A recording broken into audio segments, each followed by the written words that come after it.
Hello everyone, this is Breanna Rutter, author of the book The Natural Hair Bible and founder of howtoblackhair.breannarutter.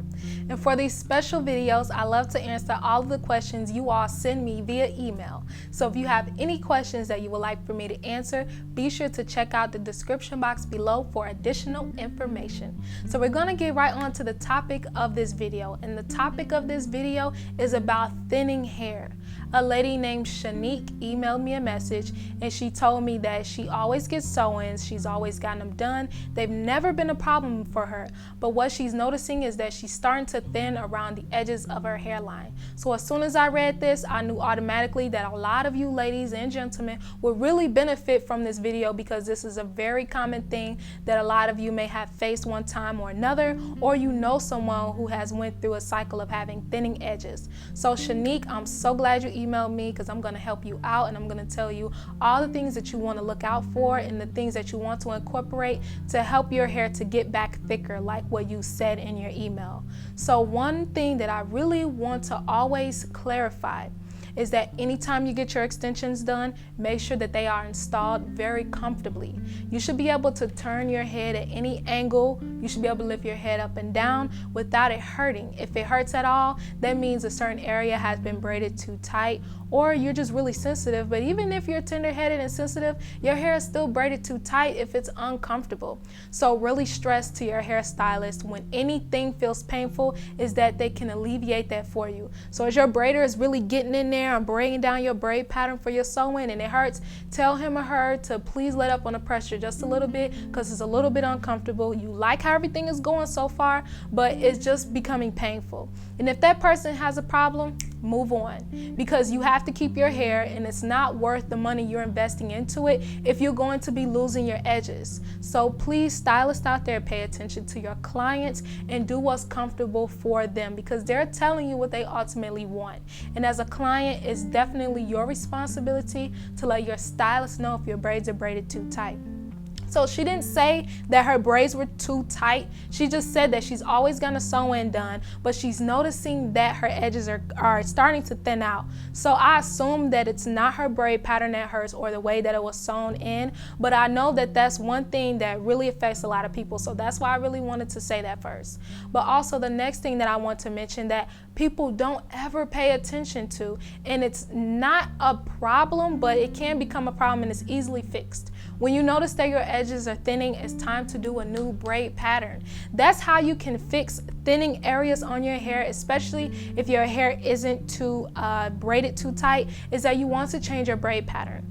One thing that I do is a braid pattern that I finally have mastered for my own hair that I know works every single time, is that I always braid my hair straight to the back, but I also have a perimeter braid that goes around the entire edge of my hairline.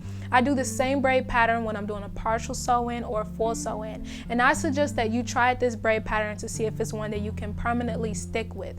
But it really helps on my edges because I have one continuous braid that will go around. But as you can see, I have a partial sew-in in, so of course there's that break right there in the middle where there can't be a continuous braid. But I have a braid that goes around the leave out, and then I have a braid that also goes around the edges, because I really like to make sure that very sensitive area is a whole braid within itself. A lot of people that get a sew-in done, they get all their braids braided straight to the back. And you know what that does over time? That's gonna make it look like your hairline is thinning. In some cases, your hairline can be thinning or it won't be thinning because you're training your hair to go in a certain direction. Say for instance, I always parted my hair in the middle and slicked down. If I did that every single day, eventually when I wash my hair, I will always be like, oh my gosh, my hair is getting thin right there, when really it's just that your hair is trained to lay a certain way. So the thing that I really wanted to address with you is that your hair may not be thinning, because what it is that your hair could be trained. But if it is thinning, even if you can handle the tightness of your braids, if it's thinning because you know your braids are tight, then you need to make sure that the grip is loosened so that your braids isn't too tight, which will lead to a thinning hairline. So the last and final tip that I want to give you, Shanique, as far as a thinning hairline, is that you want to start incorporating into your regimen by using essential oils to apply to your scalp and to your hair. Essential oils will help stimulate hair growth, especially when you use certain oils like rosemary oil, peppermint oil, another one is spearmint oil. And I'm going to list those in the description box below so you can check them out and make those purchases for the oils that you would like to use for your hair. Essential oils help to grow your hair and help you to restore balance within your hair as well. So essential oils won't make your hair grow, it's just going to encourage hair growth. Just imagine when you feel something tingly on your scalp, or like eating a peppermint that feels very tingly. What it does is that blood rushes to your mouth if you're eating a regular peppermint, and that's the tingling feeling that you get because of the essential oil that's in that specific candy. In regards to your scalp, when you put that essential oil on your scalp like rosemary, peppermint, or spearmint essential oil, what it does is blood rushes to your scalp, and that's why you get the tingly feeling. So certain essential oils will make your scalp feel tingly because it's encouraging more blood flow. More blood flow delivers more nutrients to your hair. So I know it's a little bit kind of scientific into the whole hair growth thing, but this is only to help encourage hair growth. So in a small sense, if you can think of prenatal vitamins on how some people feel like it makes their hair grow faster, it's because they have more nutrients to their body. Just like essential oils will give you more blood flow to your hair, which will give more nutrients to your hair.